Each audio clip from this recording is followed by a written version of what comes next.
বিসমিল্লাহির রহমানির রহিম। আসসালামু আলাইকুম ওয়া রাহমাতুল্লাহি ওয়া বারাকাতুহু।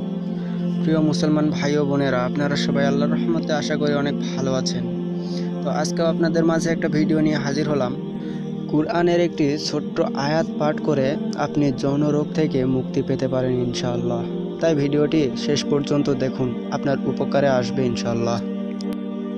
আপনারা যৌন শক্তি বৃদ্ধির জন্য অনেক ডাক্তার, কবিরাজ অনেক টাকা পয়সা ব্যয় করেও কোনো ফল পাননি। এই ভিডিওটা তাদের জন্য। আল্লাহ রাব্বুল আলামিন মানুষের জীবনের সকল সমস্যার সমাধান কুরআনে দিয়েছেন। তবে আমরা বিজ্ঞান প্রযুক্তিতে বিশ্বাসী হয়ে পড়েছি, তাই কুরআনের আমলগুলো সামনে থাকতেও চোখে পড়ছে না। আমি সেগুলোই আপনাদের মাঝে কুরআন ও হাদিসের আলোকে তুলে ধরার চেষ্টা করি। শুধু আপনাদের একটু আশ্বাস আর ভালোবাসা পেলে আমি আরও এগিয়ে যেতে পারবো ইনশাআল্লাহ। দর্শক, আপনারা যারা এখনও আমার এই মুক্তির আমল চ্যানেলটি সাবস্ক্রাইব করেননি, তারা অবশ্যই সাবস্ক্রাইব করে নেবেন। আমার নতুন ভিডিওগুলো সবার আগে পেতে বেল আইকনটি অল সিলেক্ট করে বাজিয়ে দিন। দর্শক, আপনাদের একটা সাবস্ক্রাইবে আমাদের ইন্সপিরেশন অনেকটা বাড়িয়ে দেয়, আমাদের অনুপ্রেরণাকে অনেকটা বাড়িয়ে দেয়, আমাদের কাজ করতে অনেক আগ্রহ জাগায়। আরও সুন্দর কোনো উপকারী ভিডিও তাড়াতাড়ি আপনাদের মাঝে আনার উৎসাহটা বেশি থাকে। তাহলে দর্শক, চলুন শুরু করা যাক। এই আমলটি করার জন্য আপনাকে অবশ্যই 5 ওয়াক্ত নামাজ কায়েম করতে হবে।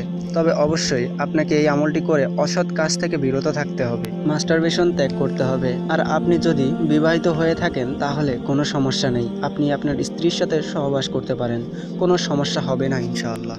5 ওয়াক্ত নামাজ কায়েম করে প্রতিদিন সকালে ফজরের নামাজের পরে সূরা নিসা এর প্রথম যে আয়াতটি প্রতিদিন পাক পবিত্র হয়ে রাতে কাগজে লিখে রেখে সকালে ফজরের নামাজের পরে সেই কাগজ 1 গ্লাস পানির মাঝে 3 বার বিসমিল্লাহ বলে চুবা দিয়ে পানিটা খাবেন।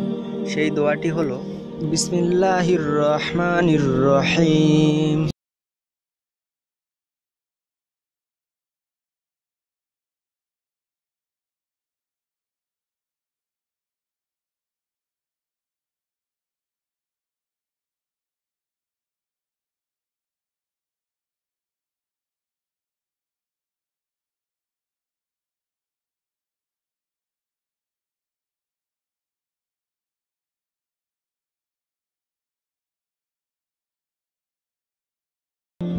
আপনি চাইলে প্রতিদিন ফজরের নামাজ আদায় করার পর এই সূরা নিসার প্রথম আয়াতটি আপনি যদি পাঠ করেন, এই সমস্যা থেকে মুক্তি পাবেন ইনশাআল্লাহ। ডক্টর জাকির নায়েক সাহেব বলেন, একজন মানুষ সবচেয়ে বেশি যৌন তৃপ্তি পাবে যদি তার খতনা দেওয়া থাকে।